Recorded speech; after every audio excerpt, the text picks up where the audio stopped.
Nakon razmjene došao si u Zagreb, spojio si se sa obitelji i što dalje? Pa nakon što sam se spojio sa obitelji, zajedno s njima sam smješten u hotel Astoria u Petrinskoj ulici, jer nažalost prije naše razmjene u 5. mjesecu Vlada Republike Hrvatske je donijela uredbu o zabrani smještaja prognanika na području grada Zagreba. Tako da naša grupa koja je izašla nije imala mogućnost biti smještena u hotele, niti se spojiti sa svojim obiteljima u hotelima.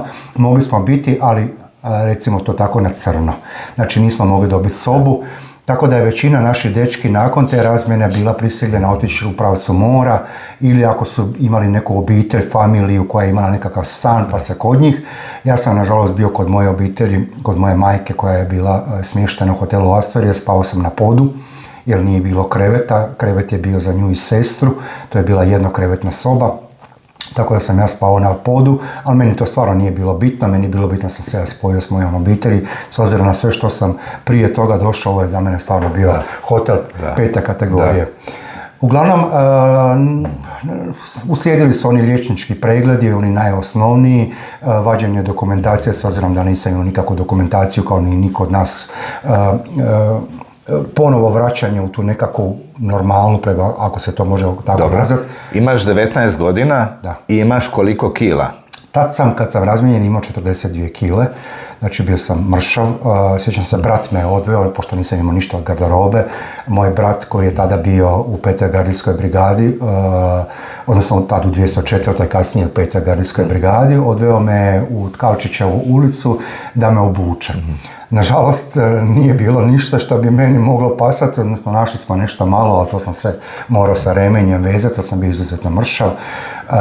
Sjećam se, brat me odveo u jedan kafić da popijemo kavu nakon toliko vremena, znači nakon rata, nakon logora, svega, prva kava u Republici Hrvatskoj, u slobodnoj Hrvatskoj, nažalost, većim dijelom tad još uvijek okupiranoj, ali u Zagrebu je bio slobodan, jel? Ne mogu vam opisati taj osjećaj. Ja sam tu pogledao one ljude u Tkalčićevoj koji prolaze kraj mene, ne možete pojmiti da ste slobodni. Znači, meni to još uvijek nije bilo u svijesti. Nakon toga sam otišao na rehabilitaciju u Varaždinske Toplice po preporuci liječnika. Tamo sam bio 2 mjeseca, do negdje kraja 92. znači do prosinca 92. godine. I nakon toga sam se ponovo vratio u Zagreb kod majke u sobu.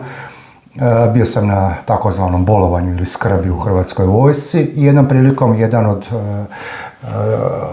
mojih prijatelja, a i predstojnik Ureda za obranu Danijel Rehal, koji je vodio Ured za obranu Vukovar, ponudili su mi mogućnost ako želim raditi u odjelu za skrb za branitelje Vukovara. Ja sam rekao da pače, jer sam nekako mislio da je možda radna terapija najbolja terapija. I uključio sam se odmah u rad odjela za skrb o braniteljima Vukovara. Naše sjedište je bilo u vojarni u Vlaškoj 87, to je bila inače vojarna vojne policije. Mi smo imali u prizemlju zgrade naše urede i tu je krenula moj posao o skrbi braniteljima Vukovara. Znači o braniteljima, udovicama, obiteljima nestalih, roditeljima poginulih, znači o svim stradalnicima Domovinskog rata. Moram priznati, iz početka je to bilo izuzetno teško, jako teško, prvenstveno zbog toga što sam ja morao suočiti se sa činjenicom da ću raditi sa tom kategorijom ljudi, a to je izuzetno teška kategorija. Među njima su i obitelji mojih poginulih suboraca, mojih poginulih prijatelja, mojih nestalih suboraca. Tu su moji branitelji, odnosno moji suborci, preživjeli branitelji, moji logoraši. Jednostavno, izuzetno je teško vrijeme, to je 93. godina, vrijeme rata u Hrvatskoj. Novca za skrb o braniteljima, odnosno stradalnicima Domovinskog rata nije bilo. jer sva novčana sredstva i sve novce koje je Republika Hrvatska tog imala, trenutka imala, usmjerila je u pravcu naoružanja i obrane. Tako da je bilo izuzetno teško skrbiti. Mi smo skrbili o 6.000 tada stradalnika sa cijelog područja bivše općine Vukovar. Znači od Iloka do Vukovara, Bogdanovaca, Berka, Tovarnika, Lovasa, Sotina. Znači sva ta područja s bivšeg općine Vukovara su pripala pod našu skrb. To je sve skupa bilo znači negdje oko 6.000 ljudi, jer vi kad uzmete da imate jednog poginulog branitelja, vi tu dodajete znači još puta 2 ili 3, a tu imate i roditelja, tu imate udovicu, tu imate djecu, mahom malodobnu djecu. I izuzetno je bilo teško raditi. Stambeni fond je tada bio jako siromašan, tako da su većina tih stradalnika bila smještena po hotelskim i prognaničkim naseljima.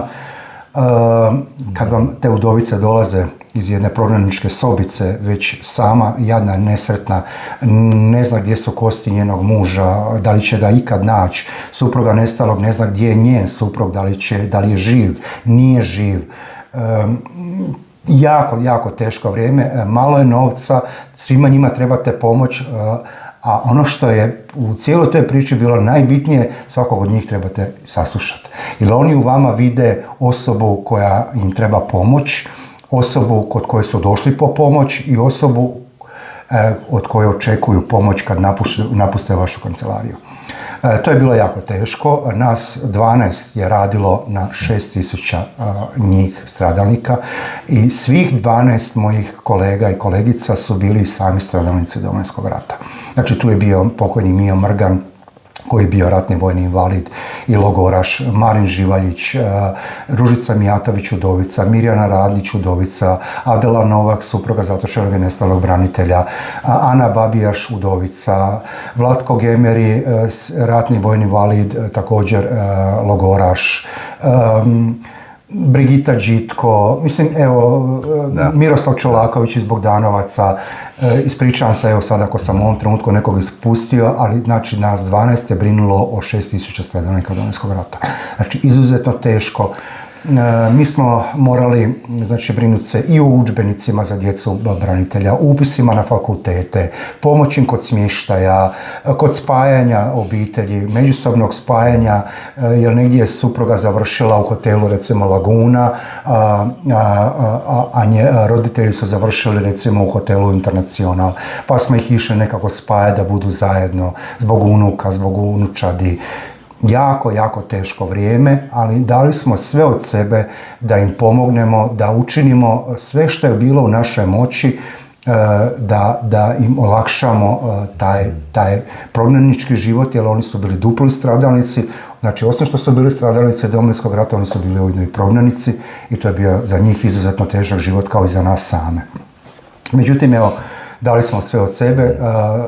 I više već što je trebalo. Pričala si kad si išao u posjetu u Toplice. Da, mi smo svaki mjesec, recimo primjer, evo ja sam svaki mjesec išao obilazak ranjenika u Toplice, znači u Varaždinske Toplice, u Krapinske Toplice, nositi im plaće, nositi im cigarete. Skupljao sam recimo donacije po Zagrebu u obliku trenirki, majica, to su isto bili ljudi koji su bili sa vrećicama došli u te rehabilitacijske centre. Onda im odnesete cigarete, trenirke, majice, tenisice, što god ste uspjeli skupiti, svaki mjesec odete, popričate s njima, zapišete ono što im je bitno, vratite se, riješite im problem, kontaktirate ih onda tijekom mjeseca, usmjeravate ih kako da riješe svoj problem, u isto vrijeme rješavate tekuće probleme sa ovim ljudima koji dolaze. Dolaze vam ljudi iz Splita, iz Lovrana, Pule, Opatije, znači čovjek dođe taj dan u Zagreb, očekuje da mu riješite probleme, ali se taj dan mora vratiti nazad. Tako da su to bila jako teška vremena. Nastojali smo, kažem, učiniti maksimum sebe, uložiti u to da im olakšamo što je bilo više moguće. Da. Hvala Bogu, naišli smo i na veliki suport Ministarstva obrane, pod čijim smo tada bili ustrojstvom. sadašnji pokojni ministar, Šušak je imao veliko razumijevanje za nas i u okvirima mogućnosti Ministarstva obrane stvarno su nam pomagali maksimalno koliko smo mogli, jer ponavljam, sve što je tada Republika Hrvatska imala i mogla, usmjeravala je u pravcu obrane i oslobađanja okupiranih teritorija. 1996. godine je provođena revizija branitelja Vukovara, jer kao što znate bilo je niz popisa branitelja Vukovara i stalno je bilo ti kontradiktornosti oko popisa branitelja. Zapovjeđu ministra obrane je 1996. provedena cjelovita revizija popisa branitelja Vukovara. Mislim da je Vukovar jedini grad koji je ikada proveo reviziju branitelja. Niti jedan drugi grad u Republici Hrvatskoj ili tada zborno područje, kako su se zvala, nije proveo reviziju. Zapovjednici obrane Vukovara su dobili zapovjed od pokojnog ministra Šuška da naprave popis branitelja, svako za svoj punkt, svako za svoje bojnu. Tako je bio i Ivo Kovačić, jedan od onih koji je napravio popis branitelja Borova naselja. On i pokojni Željko Leventić. Ja se sjećam jednog situacije, branitelji Vukovara, nažalost, zbog silnih spleta okolnosti, pa i tih nesređenih popisa branitelja, nisu dobili nikakav odličje. Niti jedno odličje i sjećam se situacije 1996. godine kad je bila ta revizija. Mi smo zamolili pokojnog ministra Šuška, ako je ikako moguće da u povodu Dana državnosti branitelji, poginuli i nestali branitelji Vukovara budu odlikovani redom Zrinskih Frankompana sa srebrnim i zlatnim pleterom. Srebrni je za nestale, a zlatni za poginule. I ministar Šušak je to naravno prihvatio s radošću, ali je rekao čim bude revizija gotova idemo u taj proces. Nažalost, revizija se malo razvukla i bila je okončana 15.5., a 30. svibnja je bio Dan državnosti. Tako da smo imali jako kratak rok. Ja sam zajedno sa svojim djelatnicima zatvorio odjel za skrb na 3 dana i mi smo doslovno 3 dana i 3 noći nismo uopće odlazili kući, popunjavali one obrasce, formulare koji su neophodni da budu uobličeni za prijedlog. Za svaki prijedlog vi trebate potkrijepiti sa dokumentacijom. I obrazloženje, trebate potkrijepiti smrtnim listom, izvodom iz matice knjiga rođenih, ratnim putom, silnom dokumentacijom, znači svaki taj prijedlog treba biti potkrijepljen. Mi smo to stvarno uspjeli napraviti i tada je... Znaš slučajno broj? Tada mislim da se radilo negdje oko 1200 odličja. Znači 1200 prijedloga je trebalo... I za ubijene, poginule i nestale. Znači govorimo samo o poginulima i nestalima, jer je to bio prekratak rok da bi se moglo još nešto više napraviti. Dobro. Jer naravno to predsjednik Republike još mora potpisati, to mora biti objavljeno u Narodnim novinama, mora proći onih 7 dana i mora na kraju krajeva se organizirati svečano uručenje, a rok za sve je to bio prekratak. Pokojni Ivo Kovačić je na moju zamolbu došao u noćnim satima, u 3 sata u noći, i potpisao svaki taj prijedlog ponaosob. Zajedno sa sada pokojnim Željkom Leventićem, načelnikom uprave za obranu Vukovar, u jutarnjim satima, negdje oko 7 sati, oni su sve te prijedloge koje smo mi njima spakirali u velike kutije, stavili u auto i odnijeli zapovjedniku Dedakoviću u Ferdinandovec gdje on živio, jer ih je on morao potpisati kao glavni zapovjednik. Nakon toga smo ih negdje oko 12 sati uspjeli odnijeti pokojnom ministru Šušku na stol da ih on potpiše i da ih može dalje proslijediti u ured predsjednika. Evo, to su recimo tako neke situacije, ali takvih situacija je bilo bezbroj. Kažem, nastojali smo i htjeli smo da konačno branitelji Vukovara dobiju neko odličje i da se konačno počnu stvari stavljati na svoje mjesto. I to su bila prva odličja koje su branitelji Vukovara dobili, kasnije su slijedila odličja Red Hrvatskog križa za ranjene. To ste isto bio odrađivali? Tako je, Red Hrvatskog križa. Slučajno znaš broj? Pa iskreno sad ne mogu se sjetiti, ali mislim da je bilo negdje oko 600 tih prijedloga, znači to su bili 100% invalidi. I to su isključivo odličje koje se dodjeljuje za najteža ranjavanja. Znači Red Hrvatskog križa i odličje koje se dodjeljuje za najteža ranjavanja. Također smo odradili i ta odličja. Ne samo što smo odradili odličja, mi smo organizirali i svečano uručenje, pozivanje tih ljudi. Znači sve ono što je Činovi nisu išli preko vas, jel' tako? Činovi to je ured za obranu. Znači, samo taj dio što se tiče odlikovanja, činove je odrađivao ured za obranu. Znači, to je isključivo u nadležnosti bilo ureda za obranu i popis branitelja je bio u nadležnosti ureda za obranu. Naše je, znači, bilo isključivo skrb. Skrb o stradalnicima Domovinskog rata. I onda, poslije toga... Znači, i 96. kao što sam rekao, kreće proces ekshumacija. Prva ekshumacija je bila iz masovne grobnice Ovčara. Još uvijek radiš ovdje u Vlaškoj? Još uvijek sam u odjelu za skrb, kao načelnik odjela za skrb. Međutim, tad nam je bilo nešto malo olakšano, jer nam je prethodno ministar obrane dopustio da se skrb o stradalnicima Domovinskog rata disperzira po županijama prema prebivalištu stradalnika. Znači da branitelj iz Splita više nije morao dolaziti kod mene u odjelu u Vlašku, već je svoje probleme mogao riješiti u odjelu u Splitu, u Vinkovcima, Varaždinu, u Puli. I to nam je jako bitno olakšalo, tako da nam je broj stradalnika se smanjio, odnosno broj stradalnika o kojima smo skrbili nam se smanjio i automatski smo se mogli posvetiti, znači, ovoj drugoj zadaći koja je došla, a to je bila ekshumacija i identifikacija iz masovnih grobnica. Prva od njih je bila Ovčara. Moj prvi dolazak i moj prvi kontakt je bio jako težak. Znači, mi smo išli u transporteru Umprofora, nismo, jer tad je to bilo još uvijek okupirano područje, mirna integracija je bila tek 1997. godine, a ekshumacija je bila 1996. Znači, to je bilo jako teško. Znači, moj prvi kontakt s Vukovarom kroz jedan mali prozorčić na transporteru, grad koji je, nisam mogao ni zamisliti da je u tim razmjerima razrušen.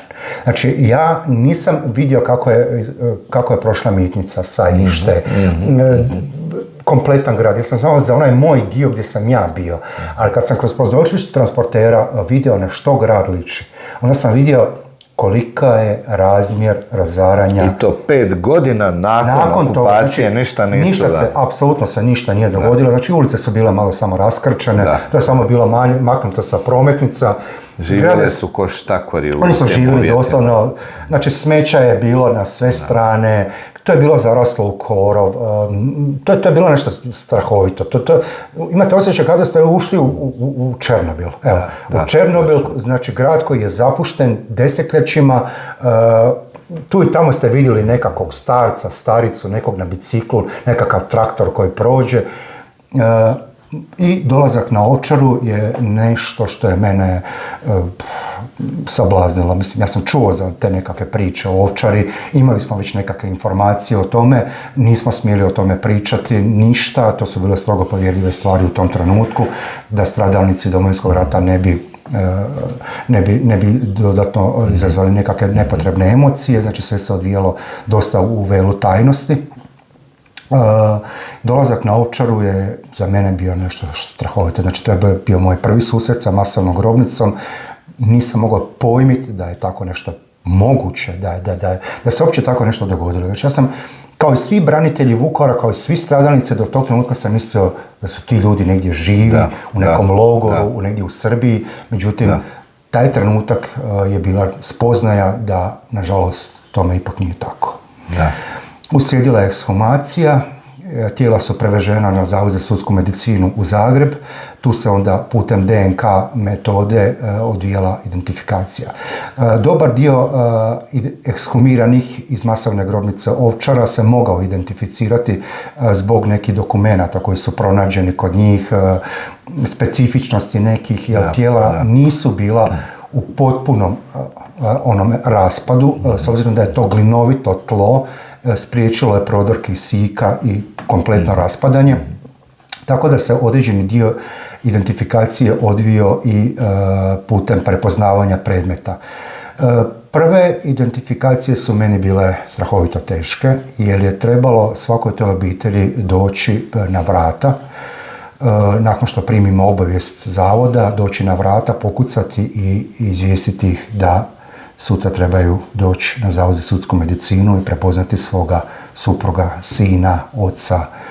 Znači, to je trenutak kada vi toj obitelji govorite da su sve njihove nade izgubljene, da je jednostavno došao kraj.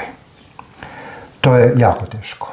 I Dakle, ti ih obavještavaš. Tako je, mi ih obavještavamo. Jesi li ti zajedno s njima i na zavodu kad oni strašno? Sutra ujutro, znači, to je obično bilo negdje oko 11 sati, zajedno sa tom obitelji pristupate identifikaciju, ulazite zajedno s tom obitelji u prostoriju gdje im stručnjaci Zavoda za sudsku medicinu, profesor Strinović i profesor Kubat, predočavaju one činjenice na temelju kojih potvrđuju da je to član njihove obitelji.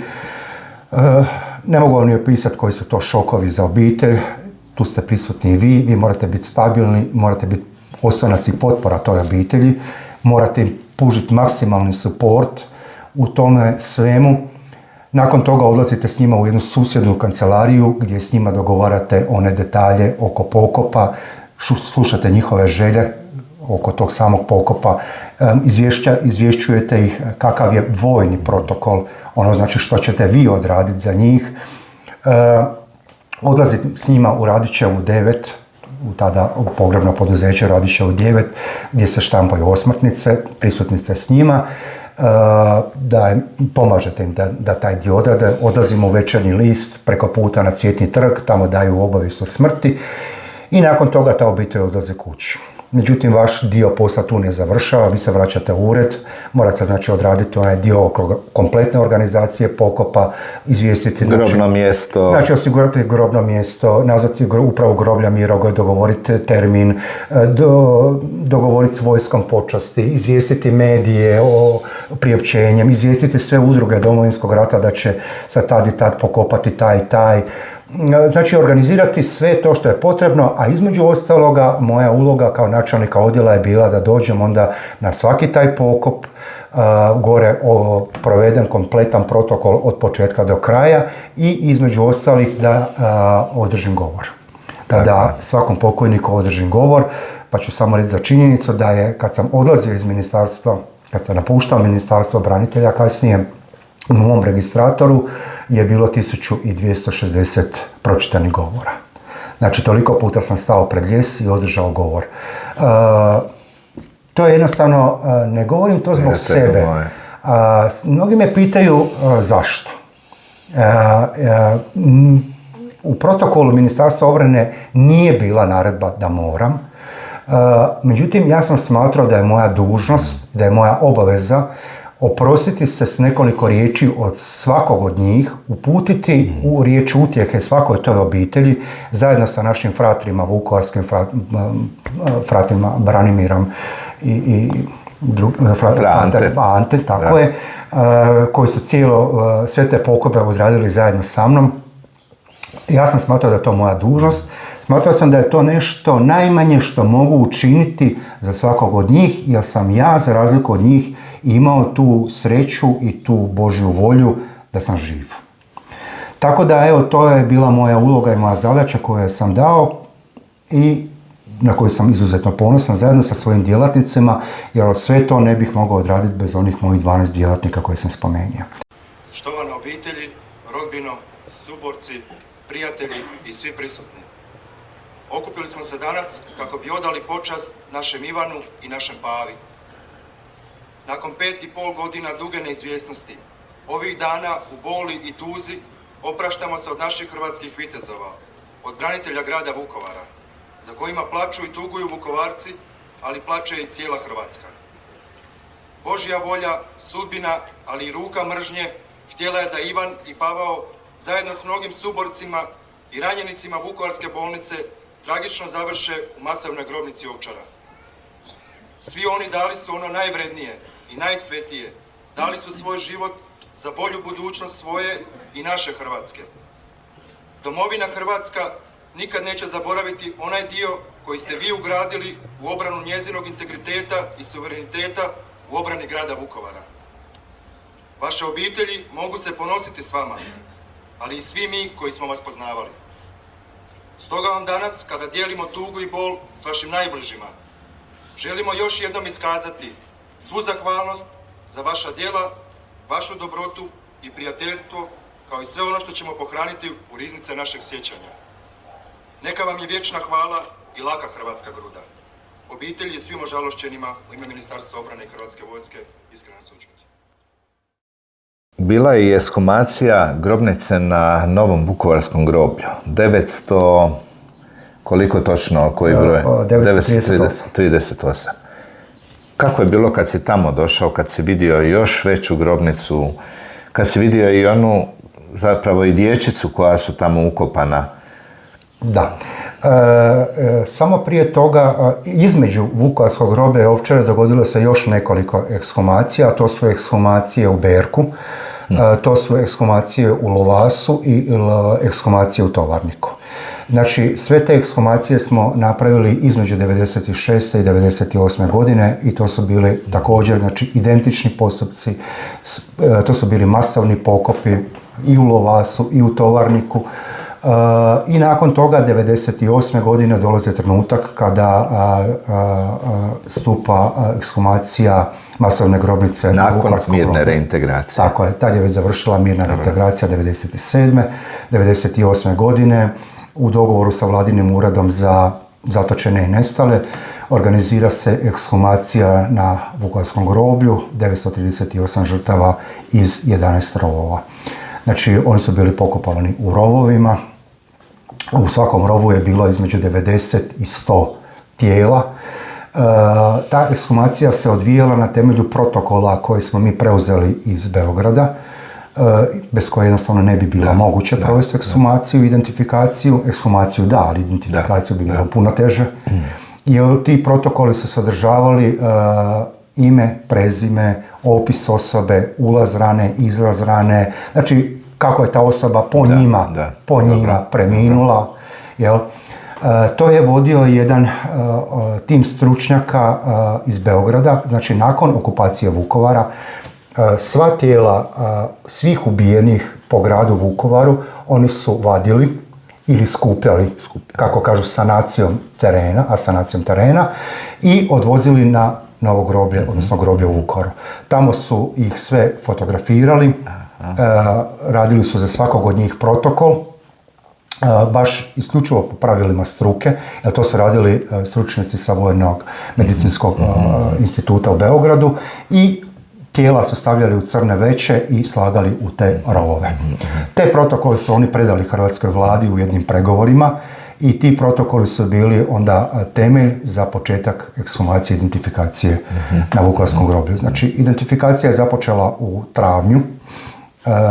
Prije toga smo imali niz priprema za tu identifikaciju. U identifikaciji, odnosno u samom procesu su sudjelovali Vladin ured za zatočene i nestale, kriminalistička policija koja je na licu mjesta provodila kriminalistička istraživanja za svako tijelo. Znači, kad se tijelo iznosi, kriminalisti prvo fotografiraju. Tu je bio Hrvatski crveni križ, bio je Međunarodni crveni križ, bili su promatrači, Zavod za sudsku medicinu koji je provodio identifikaciju, Hrvatska vojska koja je davala kompletan suport cijeloj toj, znači bez koje bi to bilo sve skupa nemoguće. Tu smo bili i mi, jer tada, 1998. godine, na inicijativu tadašnjeg ministra bez portfelja, našeg Vukovarca, doktora Juraja Njavre, osnovano je Ministarstvo hrvatskih branitelja. 1998. godine i 1998. godine ministar branitelja Njavro me je pitao da li bih ja bio voljan kao načelnik odjela za skrb. S obzirom da je došlo do mirne reintegracije, skrb se seli u Vukovar, pitao me da li bi ja htio doći pomoć mu u osnivanju ministarstva. Naravno da sam prihvatio, došao sam u pomoć, međutim odmah nakon što je osnovano ministarstvo ja sam se prebacio u Vukovar i 4 mjeseca sam radio u Vukovaru na ekshumaciji iz masovne grobnice. Ta 4 mjeseca su izuzetno teško 4 mjeseca, jer to su vaši prijatelji, to su vaši suborci, to su sve obitelji kojima sam ja radio godinama prije toga, slušao ih, tješio ih, nadao se davao im nadu, vjerovatno da su možda... tješio ih, a na kraju sam sad svaku tu obitelj morao dočekati u šatoru na Vukovarskom groblju i priopćiti im tu tužnu činjenicu.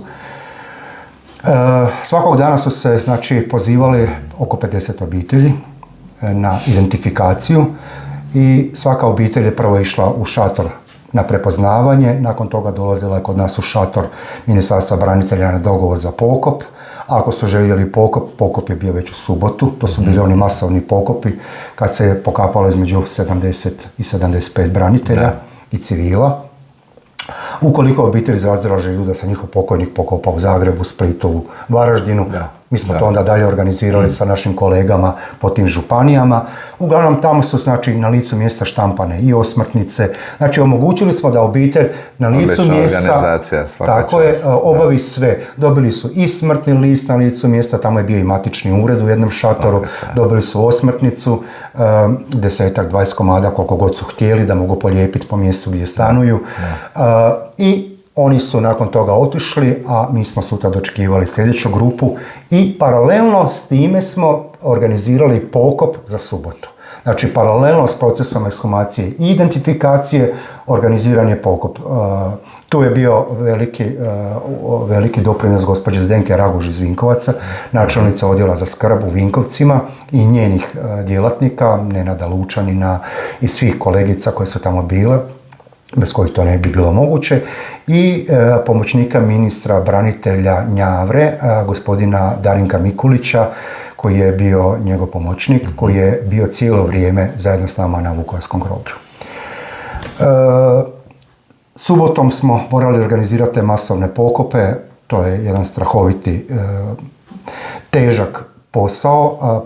Najteže od svega toga je, mi smo petkom navečer dolazili i slagali smo ljesove na klupe ispred svečane pozornice na kojoj će se održati misa. Na parkingu koji je vojska instalirala nasut je tucanik i mi smo te ljesove iznosili van. Nas 8, koliko je tada radilo u Ministarstvu branitelja na Vukovarskom groblju, smo svaku škrinju prebrisali, obrisali, preko svake škrinje smo stavili zastavu. Međutim, najteže je bilo kad dođete do one bijele škrinje, to su ona mala dječica. Kad niste imali snage stat pred nju, sjećam se, jednom smo ja i gospođa Zdenka Raguž razmišljali, a kako ćemo tu škrinju prekriti zastavom? Koliko puta je trebamo preklopiti da bismo je uspjeli prekriti? To je strahovito teško. U isto vrijeme pripadnici civilne zaštite petkom navečer otkopavaju jame, pripremaju rake sutra za pokop. A sutra na pokop subotom došlo je svaki puta između 8 i 10 tisuća ljudi. Znači to je veliki broj kad se skuplja cijeli Vukovar i cijela vukovarska okolica da isprati svoje prijatelje, suborce, rodbinu, obitelj. Znači to su jako teški trenuci. I taj proces je trajao sve do 10.8., znači do kolovoza, jer po zakonu zadnji rok za vađenje ekshumacije 10.8., nakon toga se ne smije raditi zbog zaraza i epidemioloških razloga. Ja. Uglavnom mi smo uspjeli sva tijela izvaditi, neka tijela nažalost nisu bila mogućnosti se identificirati ili obitelj nije htjela prihvatiti činjenicu da je to, pa su tražili DNK, tako da su se ta tijela onda odvozila u Zagreb i provodila se DNK analiza nešto kasnije. Reci mi, od svih tih ukopa, znači koliko, 1200 koliko... Bilo, 1260. Ajde mi ispričaj nešto o ukopu tijela Blage Zadre. Gdje ste našli, kad ste našli, iskopali tijelo, kako? Pa tijelo generala Blage Zadre je bilo pokopano pod šifrom u blizini Vukovarske bolnice. Mislim da to je staro groblje. I za to je znala samo jedan jako uzak broj ljudi. Mi drugi nismo znali za to. To je znao njegov sin i mislim da je još 2 ili 3 ljudi, bio je pokopan pod šifrom. Međutim, kako su oni došli da li su oni u logoru od nekog uspjeli kroz maltretiranja doći do te informacije. Uglavnom, mi smo tijelo pronašli na Vukovarskom groblju. Ovdje je važno napomenuti da je tijekom bitke za Vukovar u 4. ili 5. grobu sa desne strane sahranjeno tijelo pokojnog generala Blage Zadre. Prema svjedočenju našeg poštovanog suborca i branitelja Borova naselja Josipa Šege. Josip Šego je tijelo pokojnog Blage Zadre obukao u policijsku odoru kakvu je Blago Zadro je nosio tijekom zapovijedanja obranom Borova naselja i u bolnici dakle su pronašli jednu drvenu škrinju, bilo ih je tada u 10. mjesecu samo još 2 i tijelo su dakle stavili u drvenu škrinju i sahranili su ga u jedan od ovih ovdje grobova koje vi sada možete vidjeti. Za lokaciju točnu gdje je sahranjeno tijelo Blage Zadre znalo je samo 5 ljudi. To je znači Josip Šego, pokojni Babić, sin Blage Zadre i još 2 ljudi. Također oni su znali broj škrinje jer je Blago Zadro sahranjen bez ikakvih dokumenata. I sada zanimljivo je, ja sam pitao Josipa Šegu, pa Josipe, reci mi kako to da su ipak, kada je pao grad Vukovar, kada su Srbi preuzeli grad, oni su kupili tijela po gradu i skupljali su ih i nosili na Novo Vukovarsko groblje gdje su iskopali jednu masovnu grobnicu gdje su smjestili točno 938 tijela ubijenih i poginulih Vukovaraca.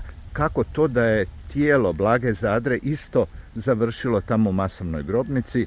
A onda mi je Josip rekao da pretpostavlja kako je vjerojatno netko od osoblja u bolnici rekao tim krajinskim vlastima lokaciju gdje se otprilike nalazi tijelo Blage Zadre, tako da su ga oni dakle izvadili iz jednog od ovih grobova i prebacili tamo u masovnu grobnicu na Novom Vukovarskom groblju. Znači, tijelo generala Blage Zadre je prebačeno iz te grobnice. Za vrijeme okupacije oni su ga iskopali i prenijeli tamo i mi smo ga pronašli tamo. Imao je svoj protokol također. I baš je i pisalo ime prezime. Tako je, pisalo je Blago Zadro, bio je protokol, znači točno je pisalo, ja se sad više ne mogu sjetiti koji je točno bio po redu i u kojem rovu je bio. Sjećam se da su došli njegovi sinovi, odnosno njegov sin Tomislav i mlađi njegov brat i supruga Kata na identifikaciju zajedno sa bratom. Oni su ga identificirali i potvrdili da to doista jest on. I supruga je zamolila da organiziramo pokop na dan njegove smrti 16.10. Naravno, mi smo ispunjavali svaku želju obitelji, pa tako i to, jer nama je želja obitelji bila svetinja i ono kako obitelj želi, tako će biti. Tako da je pokop generala Blage Zadre bio upriličen 16.10. na dan njegove smrti. Meni je to bio jedan dan koji je bio, reći ću, i težak i tužan, ali u isto vremenu sam bio i jako, jako nesretan. Zašto? Reći ću sad zašto, a to je zato što, nažalost, do tog trenutka naš zapovjednik Blago Zadro nije... 90 i koja godina? Govorimo, znači, od 98. godine. Znači, general Blago Zadro nije imao niti jedno jedino odličje. Znači, nije imao niti jedno odličje, apsolutno niti jedno. Ja, mislim, neću ulaziti u nikakve političke pozadine, zašto, zbog čega, tko je to trebao, nije trebao, sad je to već sferi nagađanja. Međutim, to je jednostavno činjenica.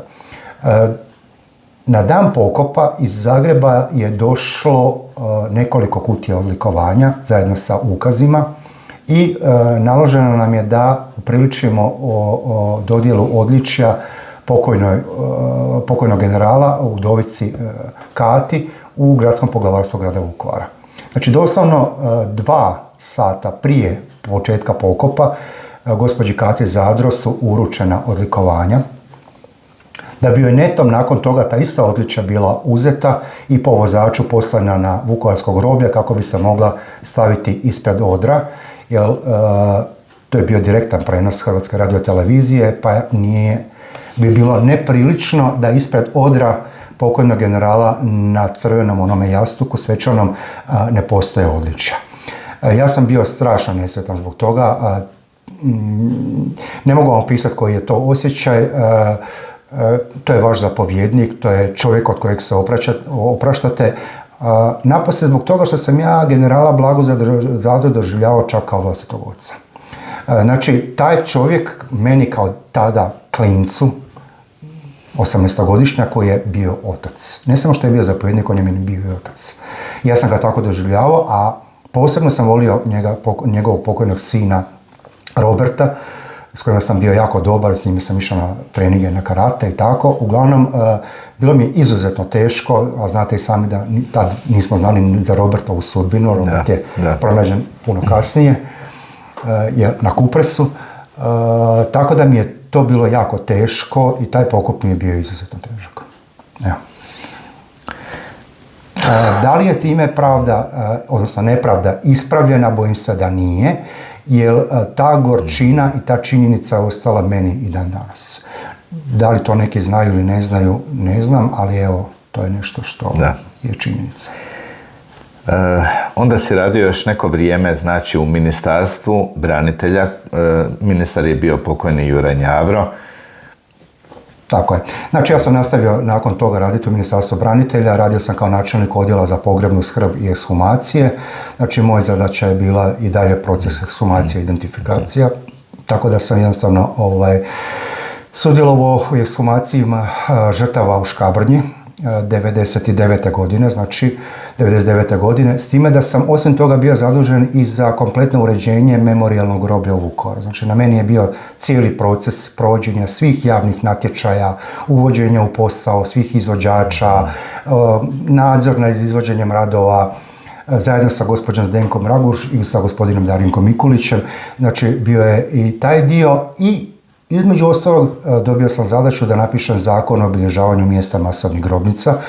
1998. godine sam Saboru predložio taj zakon, to je Sabor jednoglasno prihvatio, da se sve masovne grobnice u Republici Hrvatskoj obilježe identičnim spomen obilježjem. Kao što znate, to je onaj crni spomenik sa bijelom golubicom. Tako da danas kad prođete kroz Republiku Hrvatsku i susretnete negdje taj spomenik, da li u Škabrnji, Oklaju, Saborskom, Bačinu, taj spomenik je spomenik mjesto masovne grobnice. Znači, to je između ostalog bio i taj dio i proces ekshumacije i identifikacija u koji sam bio uključen, a jedan od težih i najtežih nakon Vukovara, Ovčare i svega ovog prethodnog rečenog mi je bio ekshumacija u Škabrnji. Znači, to je malo zaleđe u Zadarskom zaleđu, malo mjesto, znate i sami da tamo gotovo nema obitelji gdje nisu stradala 2 ili 3 člana. Taj susret s tim obiteljima, organizacija tog pokopa, organizacija te ekshumacije, identifikacije je nešto što ću pamtiti do kraja života. Radio sam, znači, u ministarstvu sve do 2000. godine na tim poslovima. Nažalost, 2000. godine se dogodio tumor i eto, prekinio je moj posao u tom. Da, od tog silnog stresa i svega dobio si tumor. Nažalost, stres je, taj posao je negdje morao ostaviti svoje posljedice. Hvala Bogu, evo, sve je uspješno i dobro završeno. Danas sam, evo... Otišao si u mirovinu, znači kada već 2000. Tako ili kad... 2000. godine, znači nakon operacije tumora, operirao me profesor Paladina na rebru. Otišao sam u mirovinu. Tu sam, evo, kupio plac, zajedno sa svojom suprugom sam napravio obiteljsku kuću, zasnovali smo obitelj, imamo prekrasnog sina. Posvetio sam se, evo, svom sinu i htio sam ovo malo zdravlja i ovo malo, ja kažem, živaca što mi je ostalo, isključivo podariti njemu, dovesti ga na nekakav životni put, usmjeriti ga. I ovo što sam sad ispričao vama kroz ovaj razgovor, nije zbog mene, doista ja tu nisam stvarno bitan cijele ove priče, ali mislim da su bitni oni ljudi koji su prošli taj pakao, koji su prošli sve te golgote, koji su prošli sve te tragedije, da se jednostavno to zabilježi, da se zapamti, da se zna. Ja sam u toj cijeloj priči totalno nebitan. Hvala Bogu, zdrav sam, evo koliko toliko, živ sam, imam obitelj. Nadam se da ću uspjeti u ovome što sam naumio sa svojim sinom, izvesti ga na pravi put, prenijeti mu ono što je moj djeda prenio na mene. ali bitno mi je da se zbog svih onih koji su nam omogućili ovo što danas imamo, a to su sloboda i neovisna Republika Hrvatska, mladi naraštaji znaju što se dogodilo. Tako je. I ti danas još uvijek ne miruješ, već surađuješ sa školom, je li tako? Tako je. Znači, evo, ja sam se stavio na dispoziciju ravnatelju naše škole, tako da ću uskoro početi predavanja, i već smo imali nekoliko tih situacija, da sedmašima i osmašima predajemo, znači, o bitki za Vukovar, o Domovinskom ratu, kako bismo im što više približili, jer, nažalost, svi smo svjesni činjenice da su naši udžbenici totalno zakinuti, a posebno ta generacija djece zakinuta za informacije o Domovinskom ratu, da je tu jednostavno smo mi ti koji moramo uskočiti, koji moramo što više približiti to zbog čega su u sustavu obrazovanja zakinuti. Tako je. Od srca ti hvala što si sa svima nama podijelio toliko važnih informacija koje, poštovani gledatelji, niste mogli baš čuti ni vidjeti na YouTube-u ili u kojekakvim emisijama.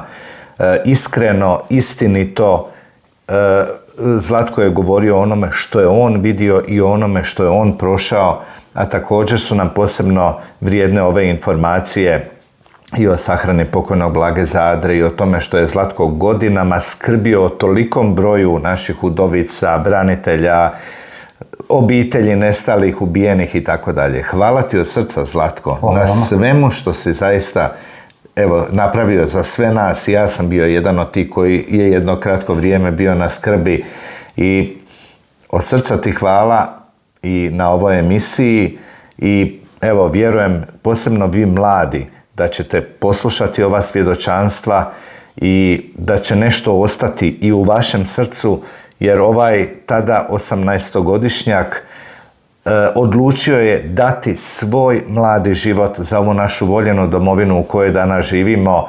Poštujte to, cijenite to, jer mnogo naših suboraca sa 16, 17, 18 godina je poginulo i to je sve, radimo zbog njih, da ih ne zaboravimo i da vi, posebno mladi, nešto o svemu tome naučite. Zlatko, od srca hvala na svemu i neka te čuva, dragi Bog. Hvala također. Poštovani gledatelji, molim vas zapratite moju stranicu na Facebooku, Bitka za Vukovar, najveća i najkrvavija bitka u Domovinskom ratu, a kako biste mogli primati obavijesti o novim objavama. Također vas molim da zapratite moj YouTube kanal, Damir Plavšić, Bitka za Vukovar, jer na njemu također možete pogledati puno zanimljivih filmova. Zahvaljuje vam branitelji Vukovara, Damir Plavšić. Razgovor je vodio i snimao vukovarski ratnik Damir Plavšić, koji je i autor serijala Oči u oči sa herojima Vukovara, Istina o obrani grada. Zbog širenja istine o obrani grada Vukovara dozvoljeno je dijeljenje ovoga filma.